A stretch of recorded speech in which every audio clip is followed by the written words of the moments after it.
नमस्कार, मैं वो विज्ञान प्रकाश न्यूज पॉइंट की इस खास श्रृंखला जिसके जरिए मैं मुद्दों को उठा रहा हूं। टारगेट 272 में आपका एक बार फिर से स्वागत है।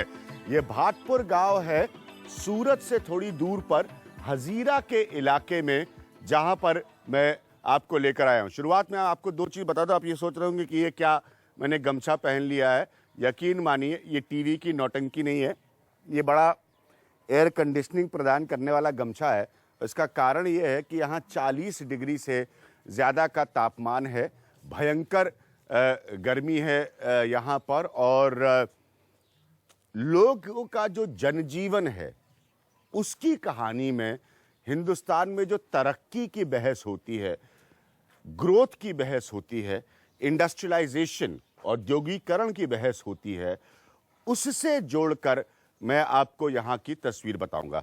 हजीरा ये इस इलाके में है, ये भाटपुर गांव। हजीरा के बारे में आप सब जानते हैं, वहाँ पर बहुत बड़े बड़े उद्योग हैं, बहुत सालों से लगे हुए हैं। मैं आपको एक बड़ी ख़ास बात बताना चाहता हूँ, ज़रा ध्यान से इसको सुनिएगा। अपना टीवी रिमोट चेंज मत करिएगा, क्योंकि हमेशा आप बड़ी बड़ी टीवी की खिड़कियों की बहस में सुनते हैं कि साहब तरक्की होगी। मनमोहन सिंह हमारे पुराने प्रधानमंत्री जब रहे तो उन्होंने कहा कि तरक्की, मनमोहन सिंह बार बार प्रधानमंत्री के तौर पर ये कहते थे कि तरक्की की जो बहस है वो सबसे इम्पॉर्टेंट है, ग्रोथ जो है वो सबसे इम्पॉर्टेंट है, उसकी बड़ी अहमियत है। आप सोच रहे होंगे कि ग्रोथ और एक भाटपुर गांव का क्या रिश्ता है। ये यहाँ की कहानी 1980 से शुरू होती है। माधव सिंह सोलंकी जो है वो मुख्यमंत्री थे गुजरात के। एकदम ध्यान से सुनिएगा, समझिएगा। मैं हमेशा आप लोगों से साफ साफ यह बात बताता हूं कि मैं कोई कैंपेन ट्रेल पर नहीं हूं। मैं कतई भी ये नहीं जानना चाहता कि ये गांव के लोग जो है किसके प्रति सियासी झुकाव रखते हैं या किसको वोट डालने वाले हैं, ऐसा मेरा कोई एजेंडा नहीं है। मैं आपको बताना चाहता हूं कि जो 1980 से शुरू होने वाली कहानी है इस इलाके के एक बड़े औद्योगिकरण की, जिसके बाद जिसके बहुत लंबे सफ़र बाद नरेंद्र मोदी आए, ये कांग्रेस के समय से शुरू हुई कहानी है। जब किसी गांव इलाके का, अगर उस राज्य को आप प्रोग्रेसिव मानते हैं, तरक्कीशुदा मानते हैं, तो जब किसी गांव इलाके में इंडस्ट्रीज लगती हैं, प्रश्न ये है कि क्या वहाँ के लोगों को रोजगार मिलता है, क्या वहाँ के लोगों को उनका हक मिलता है। ये मुद्दा है। तो इसको कतई भी आप चुनाव से क्या हो रहा है चुनाव में यहाँ पर, उससे मत जोड़िएगा। जैसे मैंने कहा 1980 से इस कहानी की शुरुआत होती है। आप काफ़ी देख सकते हैं कि यहाँ के घर वगैरह में भी तब्दीली हुई है। पुराने समय के घरों से ये पक्के घर बन गए हैं। कई सारे आपको स्कूटर और मोटरसाइकिल यहाँ पर खड़े नज़र आते हैं। लेकिन इसका मतलब ये नहीं है कि 1980 के समय से वो जो जंग लड़ रहे हैं उसमें उनको अधिकार मिल पाया नहीं।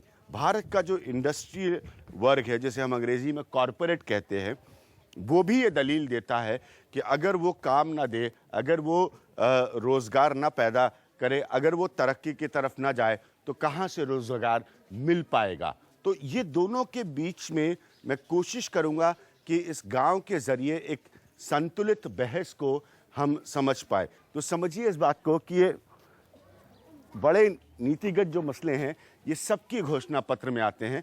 सब तरक्की की बात करते हैं, सब नए शहरों की बात करते हैं, सब औद्योगिकरण के इस तरीके की बात करते हैं कि जो तरक्की हो, जो ग्रोथ हो, वो इंक्लूसिव हो, उसमें समावेश हो। यही हम समझने की कोशिश करेंगे यहाँ पर लोगों से। और गमछे की आपको कहानी बता दूँ, ये बड़ा, देख लीजिए भैया ध्यान से इसको, ये बड़ा एयर कंडीशनड गमछा है। ये देख रहे हैं, ये हमको लोगों ने यहाँ पर दिया है पसीना वसीना पोंछने के लिए। टीवी की नौटंकी नहीं है, ध्यान रखिएगा। भयंकर गर्मी है यहाँ पर, और इसको मुझे बताया गया है कि इसमें जो छेद है उससे हवा भी थोड़ी थोड़ी पास होती रहेगी, और इसको आप ऐसे करके पहन लीजिए। और बार बार जब कैमरामैन और हमारे प्रोड्यूसर विपुल जी कहते हैं सर माथे पर पसीना आ रहा है, पोंछ लीजिए, तो उसको पोंछने का सबसे बढ़िया तरीका ये है ताकि आपकी कहानी बताने में कोई कमी ना आ पाए। तो ये गाँव है। तो बहुत सारे गुजरात का सफ़र मैं पहले भी कर चुका हूँ, देश के तमाम हिस्सों का अलग अलग मैं सफ़र कर चुका हूँ। तो ये डिबेट होती है, आप इसको सुनते हैं, ये बहस होती है। गांव के कुछ लोगों से हम मिलेंगे और उनसे जानने की कोशिश करेंगे। आप देख सकते हैं ये दूर दराज के सारे इलाके हैं। इसके पीछे मुझे बताया गया है कि एक नदी सी बहती है। वहाँ पर एक छोटा सा गांव का चौराहा नज़र आ रहा है, लेकिन ये गांव की तस्वीर थोड़ी सी आधुनिक भी है। ये अच्छा है, किसी भी गांव के लिए अच्छा है, ये ख़राब नहीं है। तो वहाँ पर हम बैठेंगे, लोगों को बुलाएंगे, उनसे बात करने की हम कोशिश करेंगे और समझेंगे कि ये जो कुछ भी है ये। आपको एक और बता दें कि अगर आप गर्मी में गुजरात के इलाकों से गुजर रहे हैं, जिसमें मैंने कहा कि मैं कोई चुनावी यात्रा कैंपेन ट्रेल पर नहीं हूँ, चुनावी यात्रा ज़रूर है ये, तो बहुत सारे लोग ना ये अपने सब नौजवान लड़के लड़कियाँ ऐसे करके बांध के रखते हैं गमछे को और फिर अपनी मोटरसाइकिल या स्कूटर चलाते हैं। तो उनकी शक्ल नहीं दिखाई पड़ती, लेकिन वो गर्मी से बचने का अपना उपाय ढूंढ लेते हैं। तो यहाँ ज़रा बैठा जाए, इन लोगों से थोड़ी सी बातचीत की जाए, समझा जाए कि 1980 के दशक से जो कहानी शुरू हुई। मनीष भी हमारे साथ है, मनीष को मैं आपसे मिलाना चाहूँगा। मनीष हमारे साथी और सहयोगी है, हमारे जर्नलिस्ट हैं। हम मनीष से भी काफ़ी कुछ समझने के लिए यहाँ पर कोशिश कर रहे हैं। मनीष, एक छोटी सी बात सबसे पहले, जैसे मैं बता रहा हूँ कि ये कोई हम यहाँ पर चुनाव और क्या हो रहा है और कौन किसको वोट दे रहा है, हम इसमें नहीं, हम मुद्दों को फॉलो कर रहे हैं इस खास कार्यक्रम में। ये गुजरात की तरक्की को लेकर बहुत बहस होती है, सब पहले की कहानी है, नरेंद्र मोदी इसको ओन अप करना चाहते हैं, ये बात भी सही है। लेकिन उसमें भी जो पहले की कहानी है, पहले की कहानियों में गड़बड़ियाँ बहुत है। यहाँ पर लोग मुझे बता रहे थे तकरीबन 900 एकड़ ज़मीन जो है वो उद्योग को देने के लिए सरकारी गैर सरकारी दोनों को उसे अक्वायर किया गया था। ये 1980 की बात बता रहा हूँ, तो इसको आप कतई भी मौजूदा सरकार और इन सब से जोड़ कर मत देखिएगा। फिर लोगों का क्या हुआ? देखिए, आज भी लोगों की समस्या यही है, पहले जो समस्या रही वो आज की रही है। हाँ। 1980 की बात करें तब माधव सिंह सोलंकी की सरकार, कांग्रेस की सरकार थी, तब यहीं पे बड़ी कुल 19 इंडस्ट्रीज आई है। हाँ। और वो इंडस्ट्रीज के लिए अलग अलग, ये तो एक ही गांव की कहानी है। हाँ। यही हजीरा के कई सारे गांव की यही कहानी है। हाँ। वही इंडस्ट्रीज के लिए कई सारी जगह एक्वायर की गई थी। हाँ। तब लेकिन इंडस्ट्रीज ये आर्ग्यूमेंट देंगे, वो ये दलील देते हैं कि फिर आप हमसे ग्रोथ की उम्मीद कैसे करते हैं, हमसे तरक्की लाने की उम्मीद कैसे जी करते हैं? बिल्कुल, ये एक अलग वन साइडेड बात जैसी नहीं है। बात यह है कि जब इंडस्ट्रीज आती है, ग्रोथ की बात है, वो सही बात है, लेकिन साथ में जो स्थानिक लोग हैं, यहाँ के लोकल लोग हैं, उनकी भी बातें, कई सारी चीज़ें रखी जाती है। सरकार उनको कई सारी बातें कहते हैं कि आपको एम्प्लॉयमेंट मिलेगा, परमानेंट जॉब मिलेगा, बड़ी अच्छी तनख्वाह होगी, कहीं इधर उधर घूमने नहीं जाना पड़ेगा, घर के नज़दीक। तो आप कह रहे हैं तकरीबन 25 साल हो गए ऐसा नहीं हुआ? जी बिल्कुल नहीं हुआ। आज भी यहीं के लोगों की स्थिति यही है। हाँ। आज भी यहीं के लोग, बड़ी इंडस्ट्रीज आने के बावजूद भी यहीं के लोग, जो गांव के लोग हैं छोटे छोटे, वो उनका जो यंगस्टर है अभी भी। लेकिन गांव में तो बड़ी गाड़ियां और ये सब नजर आ रहा है, बड़ा तरक्की, और मकान भी कई सारे जो है वो पक्के नजर आ रहे हैं। देखिए, ये सूरत के नज़दीक का गांव है, ठीक है। तो ऑब्वियसली सूरत की कुछ ना कुछ चकाचौंध पे यहाँ पे नजर आएगी। हाँ। वैसे सूरत का इतिहास देखें तो 400 साल पुराना, 500 साल पुराना है। यहाँ पे जो 84 तहसील बोलते हैं, हाँ। उसका भी इतिहास यही है कि यहाँ पे 84 कंट्रीज के जहाज आते थे बिजनेस के लिए। ये बिजनेस हब जैसा है। उस समय से लेके यहीं की इतना जो पिछड़ा हुआ गांव, ये सब यहाँ पे नहीं मिलने का रीज़न यह है। हाँ। ये पुराने सब लोग पैसे से जुड़े हुए हैं, बिजनेस से जुड़े हुए हैं, तो ऑब्वियसली आपको गांव में थोड़ी बहुत तरक्की। उनको नए बिजनेस से उनका कोई लाभ नहीं हुआ। हाँ। वो अपने पारंपरिक बिजनेस में वैसे रहे। कुछ लोकल सब लोगों ने घेर कर यहाँ रखा हुआ, यहीं बैठ जाते हैं यार। आइए, कुछ स्थानीय लोगों से आप क्या करते हैं? आइए भाई साहब, बैठिए, आइए, आपसे बात करना चाहेंगे। मुखिया गाँव के। अच्छा, आप गांव के मुखिया, आइए बैठिए सर। हाँ, ये जैसे हम लोग इस बात को बहस कर रहे हैं कि अगर कोई इलाका होता है, उसका अगर इंडस्ट्रियलाइजेशन हो, उसका औद्योगिकरण हो, तो कहा जाता है कि वहाँ के लोगों को रोजगार मिलता है, वहाँ के लोगों को काम मिलता है। क्या ये बात सही है? नहीं, सही नहीं है। क्यों? यहाँ किसी को रोजगार नहीं मिला और काम नहीं मिला। किसी को रोजगार नहीं मिला? इंडस्ट्री वाला ने सब बाहर से आदमी ला के काम किया। सब बाहर से हाँ। आदमी ला के काम किया। हाँ। तो सरकारें जब, भैया ये चबूतरा बड़ा गर्म है यार, बैठने में बड़ी दिक्कत हो रही है, इसलिए मैं उठ जाता हूँ। तो हाँ, इधर बैठ जाए ना थोड़ी छाँव में। हाँ, आपको भी अंदाजा नहीं होगा, आपको टीवी पे नजर आ रहा है भी, आपको गर्मी का जिससे हम लोग गुजर रहे हैं, इसका आपको बिल्कुल भी अंदाजा नहीं होगा। जी हाँ, छाँव में भी आ जाएंगे। तो ऐसा क्यों? क्योंकि ये बहुत बड़ी बहस है। सब लोग कहते हैं, एक पूरा हिस्सा है हिंदुस्तान में जो कहता है कि नए उद्योगों के नाम पर ज़मीनें हड़प ली जाती हैं, सरकारें ज़मीन ले लेती है और वहाँ के लोगों को काम नहीं मिल पाता। तो जैसे मैंने कहा ना, मुझे गुजरात और उसमें चुनाव क्या हो रहा है, मैं मुद्दों को फॉलो कर रहा हूँ। आपको लगता है ये दलील सही है, लोगों को नहीं मिल पा रहा है कुछ? हाँ। सरकार जब वादा करती है तो क्या कहती है आप लोगों को? कोई कॉम्पनसेशन देश- तरीके होते हैं सरकार के? देश के प्रधानमंत्री जब क्रिप्को के उद्घाटन के लिए आए थे तब वो बोले थे कि जमीन जो खेडूतों ने इसमें दिया है उसको नौकरी मिलेगी। आज तक हमारे गांव का 2 आदमी थे, उसमें से 1 आदमी को नौकरी नहीं मिली। ये कब की बात है? ये 1979 की बात है। 1979। हाँ। ठीक है। तो 1979 में कौन प्रधानमंत्री थे जिन्होंने ये कहा इंदिरा था? गांधी। इंदिरा गांधी। हाँ। ठीक है। तो ये वो बता रहे हैं बोल कि के गई, फिर भी 19 नौकरी नहीं मिली आज।